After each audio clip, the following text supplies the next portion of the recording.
Welcome to the channel and welcome to Warhammer World. And welcome to the ruins of Spryler Prime.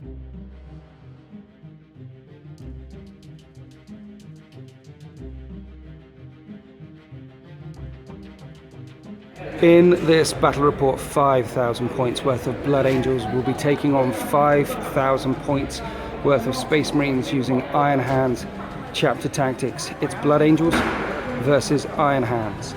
The Space Marine chapter call themselves the 13th, and they are considered renegades because they believe in such heresies as reason and science and the imperial truth. Here in the ruins of Spryler Prime, the Blood Angels have tracked them down. So this is going to be a big game, a brutal game, a 5,000 point game with custom objectives, custom mission, and I am fighting this game with Harry from the Dark Artisan YouTube channel. Harry is a very nice guy, his YouTube channel is excellent. Check out the Dark Artisan. He's brought his Blood Angels here today to take on my army, the 13th. As for the rules, this is what's going to happen. There's going to be 12 objectives, 6 Blood Angel objectives, 6 objectives for the Space Marines, and we can only score our own objectives. So I need to score these, they're worth 3 points each. Harry needs to score these, they're worth 3 points each. But I could deny him all of those objectives and he scores nothing, and not score any of mine, or vice versa. So it's going to be very interesting where we're going to place these objectives. Everything in this game is going to count as objective secured for simplicity's sake, for ease of record keeping. And we're going to roll for reserves in turn 2, and reserves will come on automatically in turn 3. You're also not allowed to put your objectives in your table half, so it's a breakthrough mission. So half of the objectives will be there, half of the objectives will be there. We'll be trying to score our own and deny our opponent from scoring their objectives, trying to break through each other's lines. We thought that would be interesting. We thought that would allow for some very interesting tactical decisions. This is my army. I spent an extraordinary amount of time thinking about this one for a change. It's a Fist of Medusa strike force, a combined arms detachment, and an allied knight detachment as well. Right, this is the Fist of Medusa strike force. You need to take a corps, and you can take up to 3 commands and 1+ auxiliary. So in here, my corps is a battle demi company led by Captain Gabriel, Lockhart Fighter Armor, Relic Blade, Storm Shield, command squad with him on bikes. There's an apothecary in there, 3 shields, 2 hammers, and then tactical squad, tactical squad, tactical squad. This one's got a melter las, plas las, plas las. Also in the battle demi company is some Grav Centurions, good old Grav Centurions. I've taken 2 command slots, Librarius Conclave and Chaplain Snow is coming in the Strike Force command slot. Then I have 3 auxiliaries. There's an Honoured Ancient there, a Stormwing, Skyhammers on the Talons, and a 1st Company Task Force. That means these guys are fearless, cause fear, and with extremist level threat, I'll nominate a target in the opponent's army and get preferred enemy against it. 5 dudes, 6 dudes, and 10 Hammonators, except for the Sergeant who's got claws on him. In the combined slot, I've got a Tech Marine, 2 units of 5 scouts, 2 Thunderfire cannons, 2 fast attack at the back there, basically 2 grav there, 2 grav there, and a 3rd fast attack there, the drop pod for the Grav Centurions to go in. And then a Baronial Corps. This guy will be the Knight. He gets +1 weapon skill, ballistic skill, and they all get +1 to their front ion shield save, so long as they're within 6 inches of another Knight from that formation. So they're all Iron Hands, which means they get all a 6 up, feel no pain, but in the Medusa Strike Force, so long as they're within 12 inches of an independent character, they get a 5 up, feel no pain. He joins this command squad with an apothecary in it, he gets a 3 up, feel no pain. Sounds good, huh? And then a Librarian breaks off, and a Librarian breaks off, joins the tactical squad, giving them a 5 up, feel no pain. This Librarian joins the Centurions. They get a 5 up, feel no pain. Come out of a drop pod. See, it's good. Chaplain with 10 Hammonators. That's 10 Hammonators with feel no pain. That's just dirty, I thought. Put the Ironclad in the Storm Raven. Join them up with some of the Terminators. That Storm Raven's loaded out for bear, and suddenly we've got a very punchy very tough little force with some redundancy here running around with all the tactical marines. And then the idea of bringing the combined slot was basically I wanted Thunderfire cannons and more grav. So I minned 65 points for a standard tech marine, 55 points for the 2 units of scouts. So I minned them all the way down to bring the Thunderfire and the grav. Don't know where he's going to go yet. Probably jump in a Rhino somewhere. Or with these guys, a 6 and a 5. I could put him in with them and he could get inside a Storm Raven as well. Also, I knew we'd be fighting on a big 6x8 table before we began, so that's why I brought the 2 units of bikes for mobility. I brought the Terminators as well for mobility because they could potentially deep strike in as well. The rest of the army, considering the size of the board, is going to be remarkably slow. He's definitely got to go in the Storm Raven for mobility. It's basically quite a stripped down, highly elite force. But I'm facing Blood Angels, so Blood Angels should be a stripped down elite force, we shall see. Right guys, here we go. 5,000 points of Blood Angels and Imperial Knights from House Krast to take on the Renegade Space Marine Chapter, the 13th. So, what are we running today? We're running an Angel's Blade Strike Force. We are running a standard demi company. So we've got 3 tactical squads, each of them having a melter gun in there, and all 3 of them are riding in drop pods. And yes, that is 7 drop pods. We've got a Devastator squad, but as you can see, mine are kitted out with bolters, unfortunately. Blood Angels should not be given heavy weapons, so they're just there because they have to be. We've then got a 5-man assault squad with 2 melter guns as well. We've got a Dreadnought with multi-melter and heavy flamer, and Brother Astromale once a piece of Brother Matthias. So hopefully they shall meet in combat. But what's he running? He's running a heavy flamer and of course a frag cannon. So the 5 squads and the 2 Dreadnoughts are going in the 7 pods. To get Brother Astromale into the detachment, I need to take a chaplain. So there is the chaplain. Not sure where he is going yet. For command choices, I'm running a Sanguine Host with Commander Dante and 2 units of Sanguinary Guard. There's 2 axes in each unit and 3 swords. We do have the chapter banner there to give everyone +1 attack, which will be handy. Thanks to the disorganized charge, and we've got a single Infernus pistol on Brother Sephiram there as well. Second command choice, we've got Brother Mephiston, or Lord Mephiston, the Lord of Death himself, will hopefully be hunting some of the 13th. He wants some blood. We're then running an Archangel Orbital Intervention Force, which is 3 units of Terminators. We've got some shooty goodness Terminators here with a Cyclone missile launcher, and there's 2 guys in there with chain fists. We've then got a unit of claws, and as you can see, Captain Steve is leading that squad of Terminators. Unfortunately, he is only serving as Sergeant today. And then we've got a unit of 5 Hammonators there as well. So those 2 units charging, and this unit shooting twice when they arrive, should be very, very tasty indeed. I'm then running a Lucifer Strike Force, or Lucifer Armoured Battle Force rather, with a Tech Marine with servo harness. We've then got 3 Baal Predators, 2 armed with flamers, flamestorm cannons, and storm bolters and dozer blades. We've then got a Dakar Baal with heavy bolters, assault cannon, and of course storm bolter and dozer blade as well. And we've got a Land Raider Redeemer with the pintle mounted multi-melter. These guys all get scout and all get overcharged engines for free, including the Land Raider. Fast Land Raiders are phenomenal. And finally, you can take some heavy slots just as an extra auxiliary option.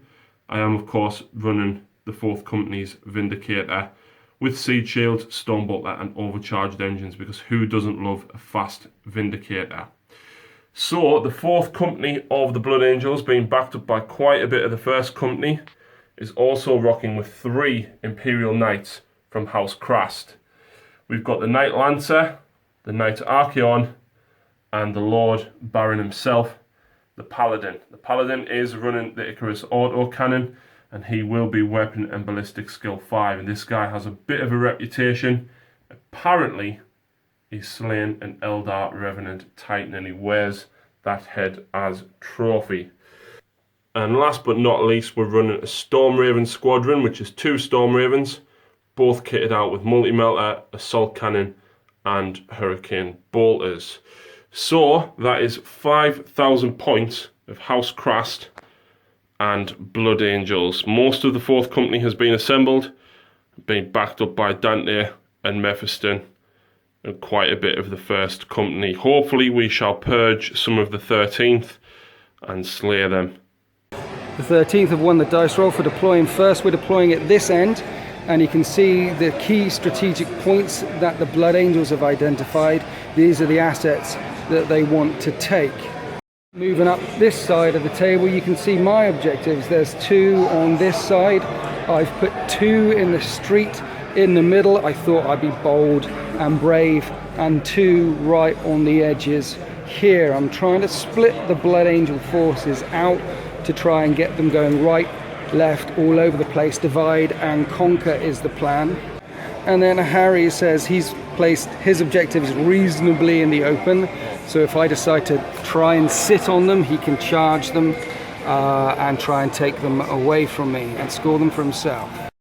It is not nighttime in turn 1. The sun is high in the sky, bolt rounds are screaming through the air, smoke is streaming out of these buildings. The population have fled, and only Astartes are going to be running through these streets. So without much further waffling from me, let's move on to the deployment. And here we are after deployment. The 13th deployed first, and I am letting the Blood Angels go first, despite the fact there are 4 pods deep striking in.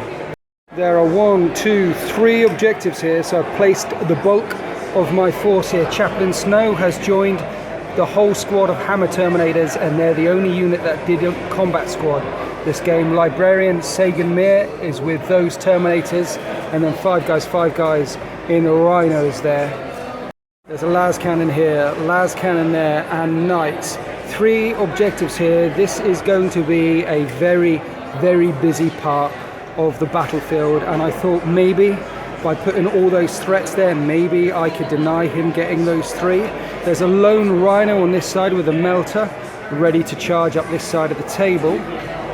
In the backfield, I deliberately put my Thunderfires away from any of the objectives so I can frag any Blood Angels that come on to the objectives, except for this unit here, a bit of bait right in front of that Thunderfire cannon. There's a las cannon there as well, and as you can see, nothing on this side. Keeping it deliberately empty, trying to invite his forces into these 3 objectives down here, into all those knights, into all those Terminators. Shields are on the front, the knights with their back to the building, so they'll get 4 up ruins saved, because as I said, I'm letting the Blood Angels go first, and this is what I look out upon. 3 knights, his baronial court ready to charge up the table, along with a Land Raider, along with the Vindicator, and along with this Bow Predator back here. I rolled the Warlord trait that allowed me and 3 units to infiltrate, so I've infiltrated Gabriel Locke right back in this corner, along with his bike squads. He won't be able to charge in turn 1, but he's tucked away in this corner here, which leaves Harry some interesting choices. Does he decide to dash forward down into the ruins and potentially have a bike squad slamming into his rear? There is an objective down there. Knights here, nothing in this corner again. Both of my 2 5-man units of scouts are outflanking, so potentially they could come in and score the objective here. There's 2 objectives on this side, 2 objectives on that side. I'm leaving both of my units of Grav Bikers in reserve. They'll come speeding on from my end of the table. See, it should be Terminators and pods and all sorts of stuff slamming in there, so leaving my bikes in reserve. If I left them on the table, they could easily get wiped out in turn 1, but by leaving them off in reserve, they could dash forward and counterpunch his units. And let's not forget the Storm Wing when it comes in. There's an Ironclad Dreadnought and some Terminators loading in that as well. There's 7 drop pods in total coming in, 2 Storm Ravens that are in reserve and they're both empty. There's a Battle Predator outflanking. The Golden Host is going to be deep striking in with Dante, as well as the Archangel Orbital Intervention Force. That's 3 units of Terminators that can charge or shoot twice when they come in. So I have a lot of forces in reserve, about a quarter of my army, maybe a third, but Harry has got perhaps half of his army in reserve. It's going to be a case of who blinks first. Which army can break through into their opponent's deployment zone and seize these strategic objectives? Which army is going to get smashed by his opponent's reserve rolls? Remember, Harry's got teleport homers on every single one of his drop pods, which means his deep striking should be very precise. With this terrain-rich environment, with 12 objectives on the table, with so much deep striking, so much outflanking, so many reserves, it's going to be a very tactical game. Who will be victorious? I don't know, but I'm very, very worried. Let's move on to Blood Angels, turn 1.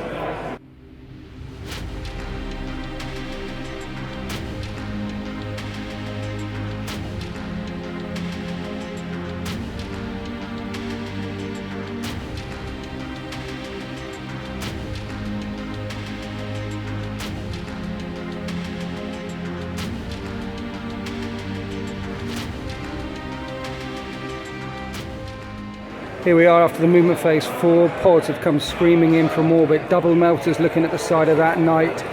Dreadnought, melter there as well. And then the armoured might in the middle push forward. Then in the backfield, the Vindicators turned around to take on these bikes. As the Predator overcharging their engine there, they can move 12 and fire. Could Gabriel Lock be in trouble in turn 1? At the end of the shooting phase, fire washed in down this valley of death, killing a chunk of Terminators. I think 3 or 4 of them have fallen, but with Chaplain Snow, they are fearless, screaming out at these oncoming Titans. And then this knight dropped a couple of hull points. This knight down to 2 hull points only as those dual melters slammed into its side armor. And in the backfield, while the Predator did nothing, the Vindicator shell took out 2 of the command squad and they failed their morale check. And they're falling back, running away. They didn't expect to find this amount of ordnance, this amount of firepower ranged against them. And now we move on to 13th, turn 1. In the movement phase, the Grav Centurions have come in here. Prescience failed to try and take out this Vindicator. Locke has backed up. Why have I dropped them in here? Well, they're going to be largely safe from all of this for potentially a turn or 2. And there is an objective there, and there is an objective there. They will make one hell of a denial unit, and I need to kill that Vindicator. If I don't kill that Vindicator, these guys are in serious trouble. And then around in the Valley of Death, this knight is going to go into this squad. This knight is going to go into that Dreadnought there.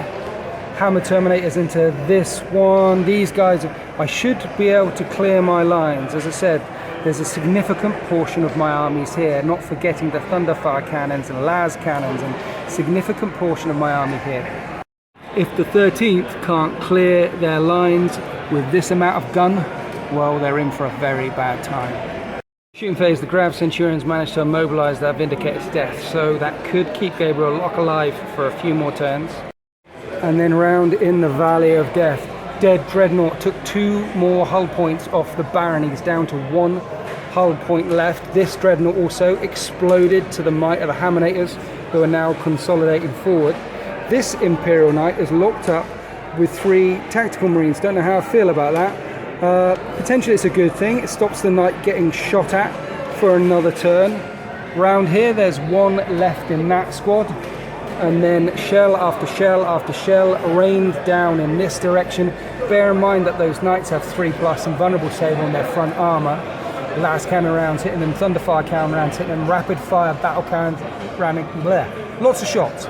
This guy dropped 4 hull points, and I did nothing else. The Baron of the Blood Angels, 4 hull points down.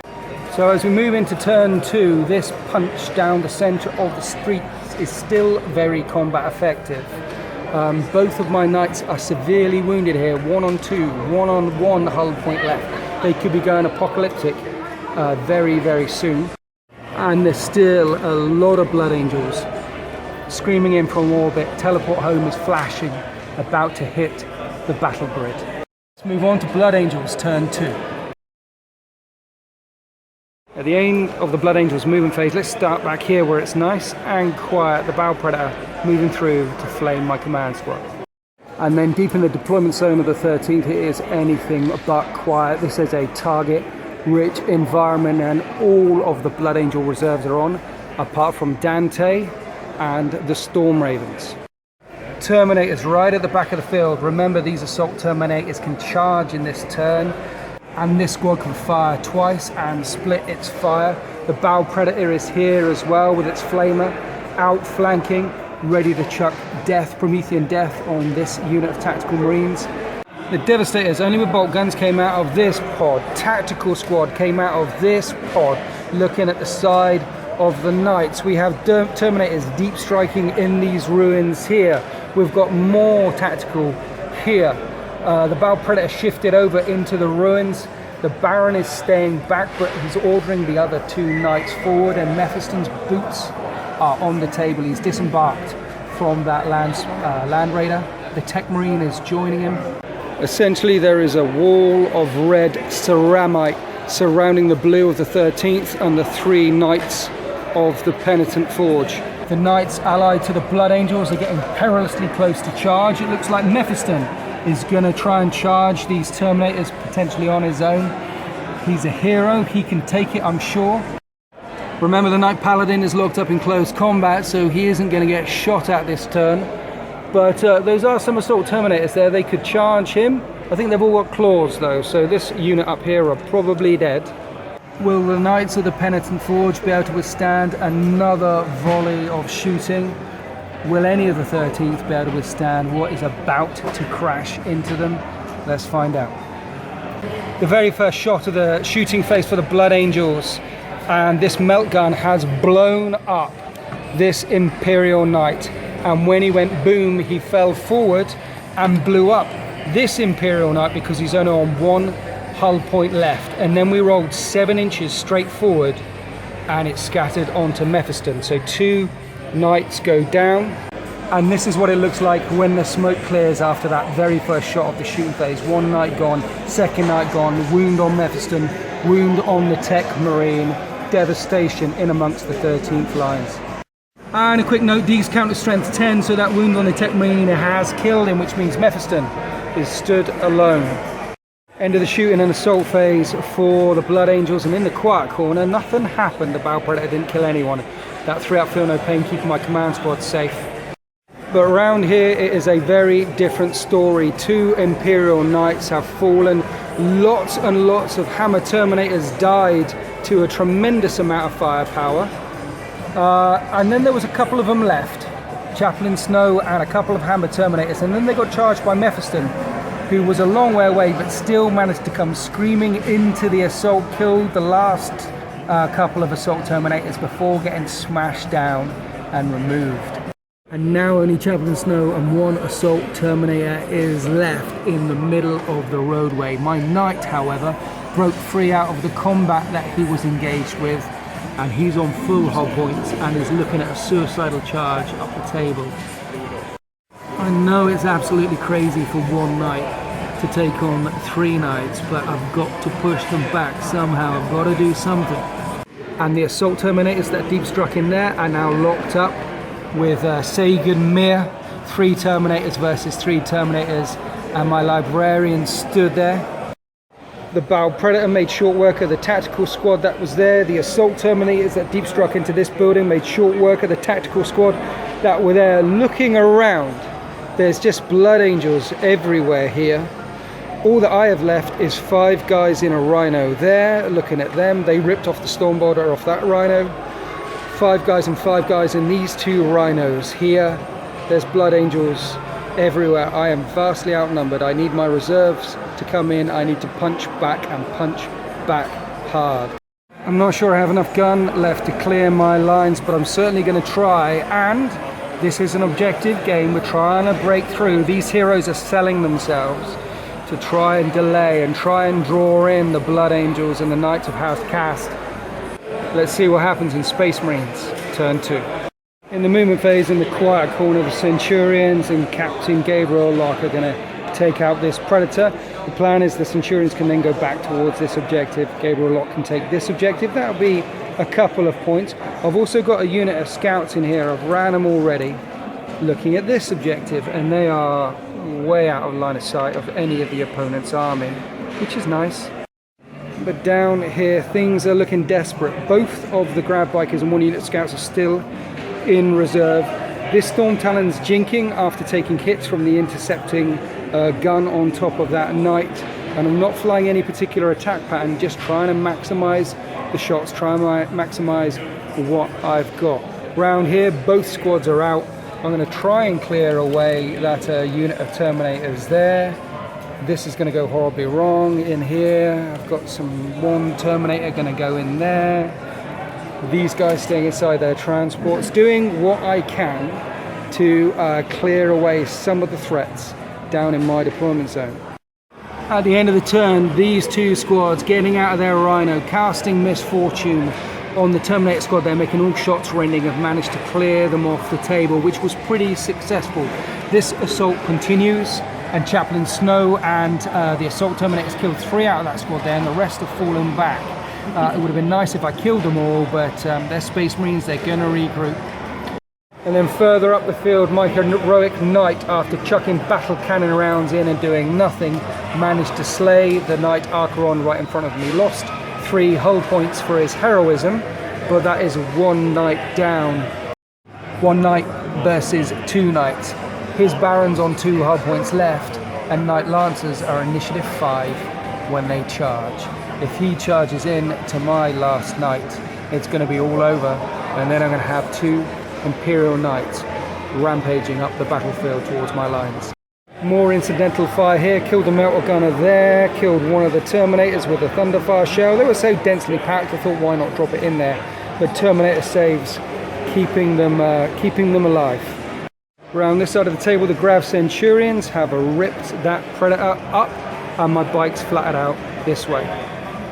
So there's the Grav Centurions and my command squad and the scouts up this end of the table, uncontested. But let's face it, Dante has still yet to make it on the battlefield, and both of the enemy Storm Ravens. There are big gaps opening up on this side of the table. The assault phase and the shooting phase from the Blood Angels was brutal, and my phase was no less brutal. Knights dying, Terminators dying, blood is running through the streets. It's still anyone's game at this phase. We're moving on to turn 3. It's the end of the movement phase for the Blood Angels, and the last of the reserves are on Dante. His feet has hit the battle grid. He's coming here, either looking at Chaplain Snow or at this Imperial Knight. Mind you, I don't think this Imperial Knight will be standing after the shooting phase. 2 Storm Ravens are in multi-melter range. There's melters there, there's assault cannons there, battle cannon there. He is in a crossfire. He will definitely blow up, which will leave Dante free to charge whoever he wants to charge.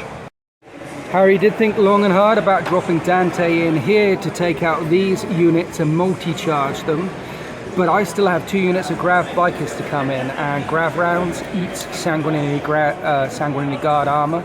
It probably would have been a bad call to put them this close to the table edge, which is why he is in the middle of the Valley of Death. The Bow Predator is going to do something about them, or the Chaplain.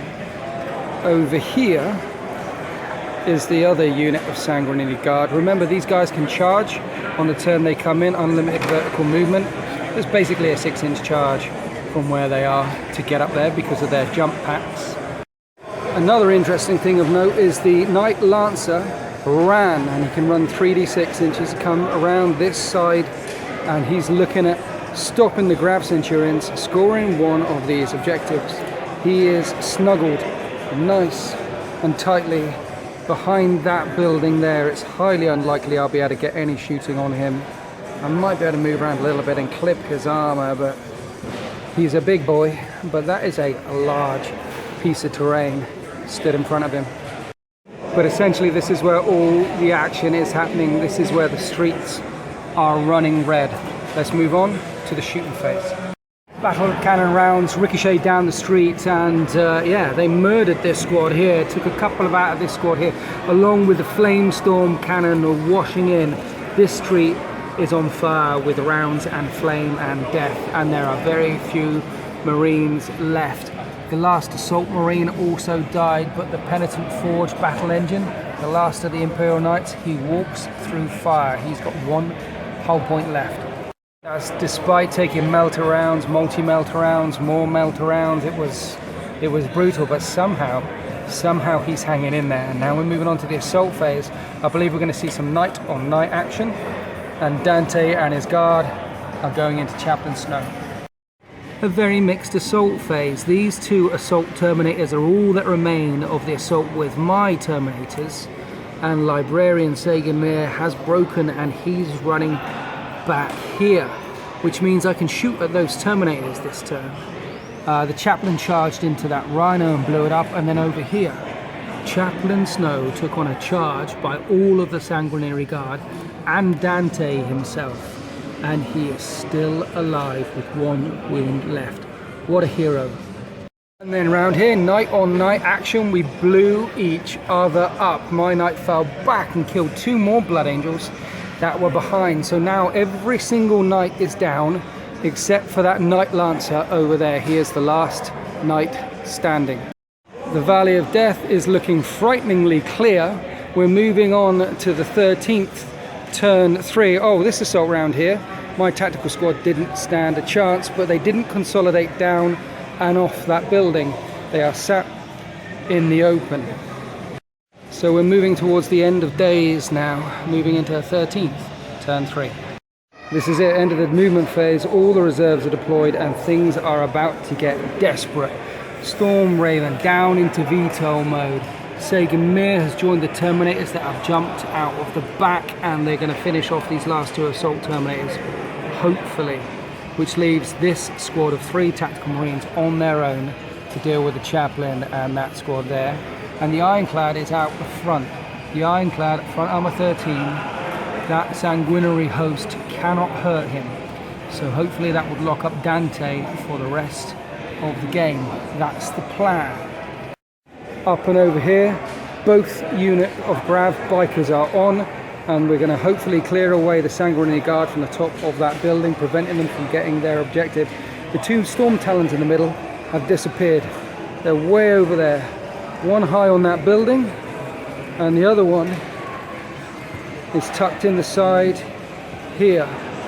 The Battle Predator turned around last turn and is heading back towards my scouts. So as that is the only gun heading back towards this unit that can score that objective, it's Operation Protect the Scouts. I've got to kill that Battle Predator. Got to kill that Battle Predator.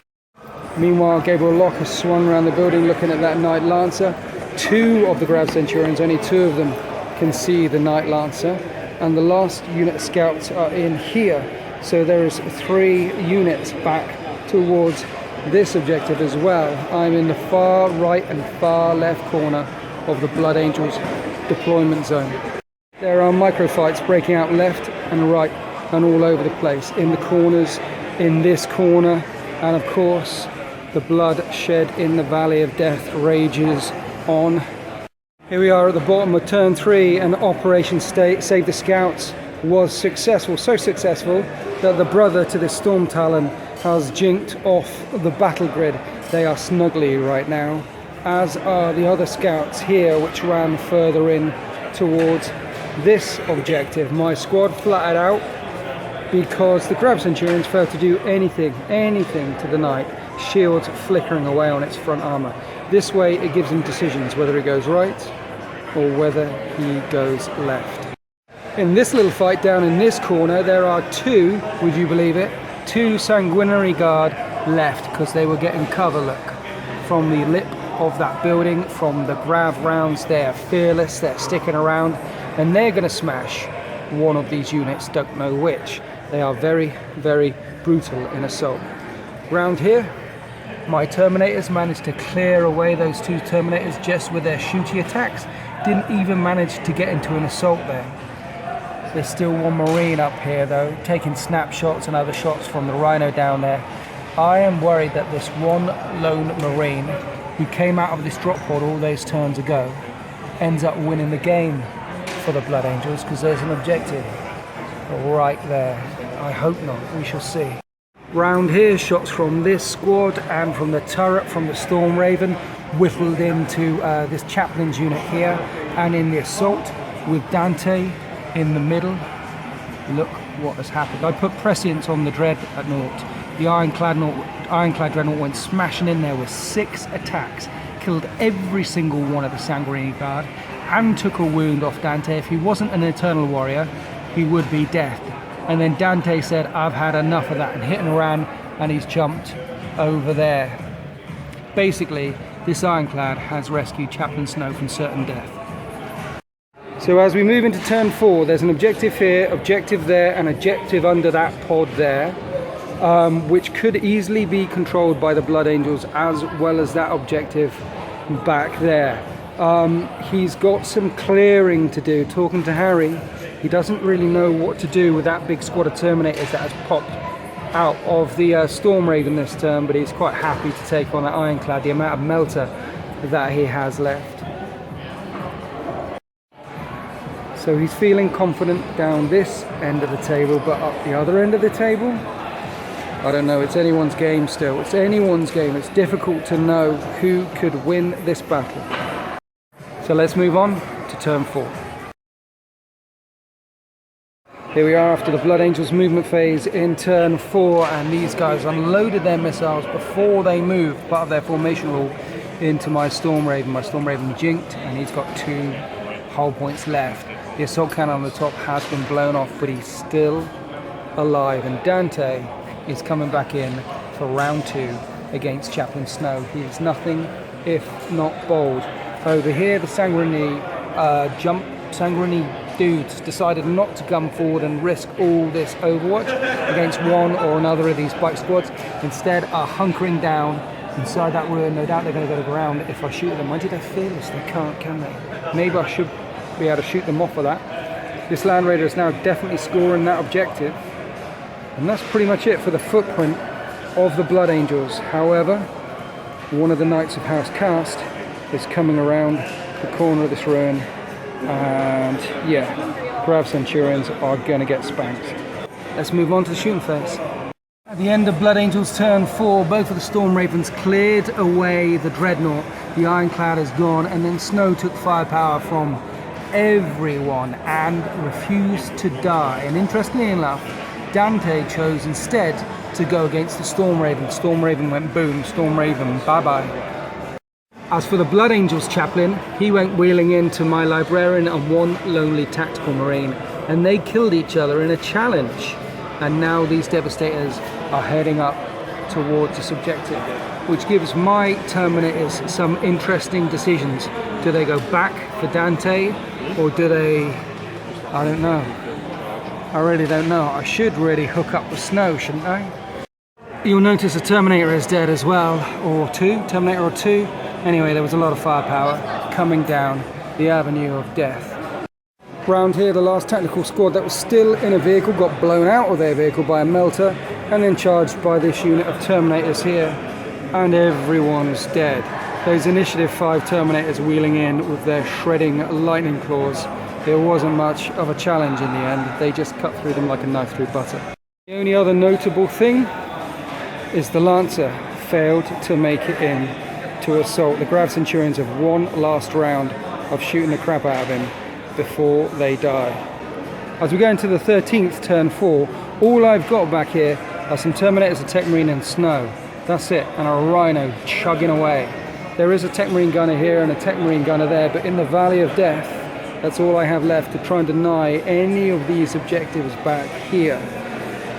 Yeah. Interesting times, very interesting times. Let's move on to 13th, turn 4.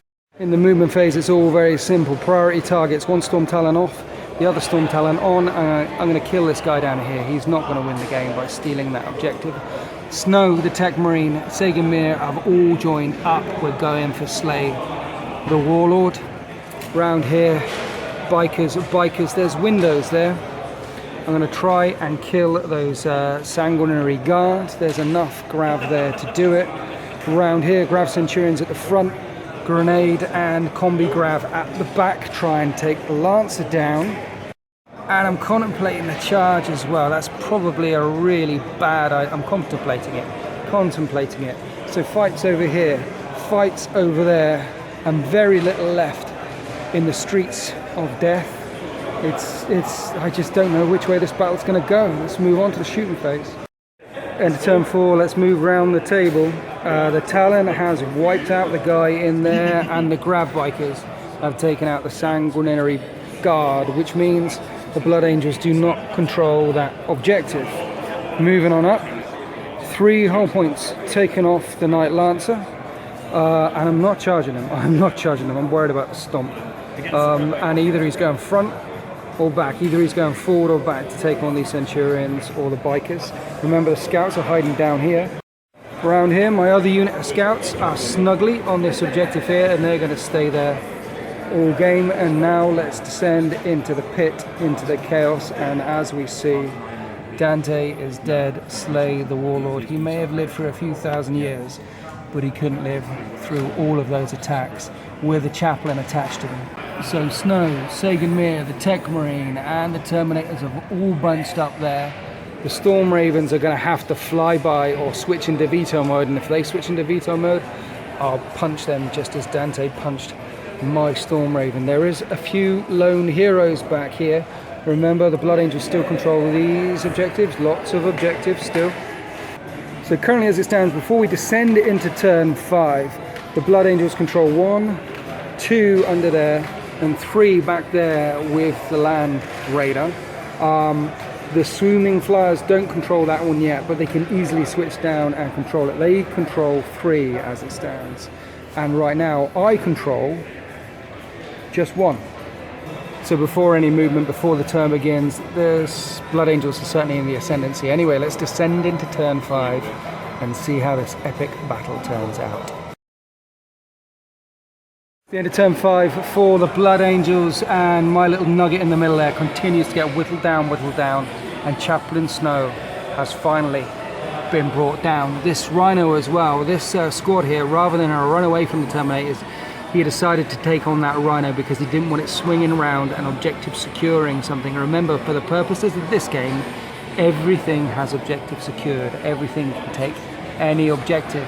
And talking about objectives, the Blood Angels currently control 3. They've got 1 here, 2 there, and the Land Raider's got a 3rd one over there, and the 4th one in the backfield. The Knight shot and charged and killed the Grav Centurions with the Librarian, and he stood on top of that one. Oh no, he doesn't get that one. He just denies that one. And currently I have 1. I need to do something about this. Let's move on to 13th, turn 5. It's the bottom of turn 5. Currently I have 3 objectives. The Blood Angels have 1, and this is not the way the world ends. We are going on to turn 6. I managed to blow up the pod that was controlling objective 3 with the Cyclone missile launcher and destroy the Battle Predator with the Thunderfire cannon. So no one scored that one. The Storm Talon that was up here zipped forward in hover mode and then went flat out, and is now offsetting that objective there, which means the Blood Angels don't score either of these. In fact, the only one they do score is that one with the Storm Raven, because round this side, one of the unit bikes moved forward and shot Grav, and the other one went flat out and offset that one, meaning the Blood Angels only control 1 objective, and that's pretty much all I did. Kill a drop pod, kill a Battle Predator. There was a lot of flatten out, not a lot of shooting. Meanwhile, in the backfield, to score 3 objectives, Gabriel Locke has broken free and is scoring objective 2.